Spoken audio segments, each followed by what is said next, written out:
మనిద్దరి మధ్యలో ఏ జన్మలో ఏ తీరని రుణం ఉందో, మరెందుకు ఇంతలో ఈ బంధనం ఇన్నింతలు పెరిగిందో. అమాయకమైన నీ చిన్నారి నవ్వును ఏ తల్లి కందో, ఇటే నీ దారి ఉందని నిన్ను ఏ సుడి గాలి పంపిందో.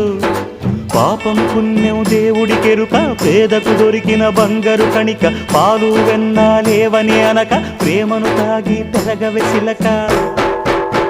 వలేసే పాడు లోకం కంటపడక ఉండు నాయనక, ఇలా నా గుండెలోనే గువ్వల పొలు ఉండిపోయింక.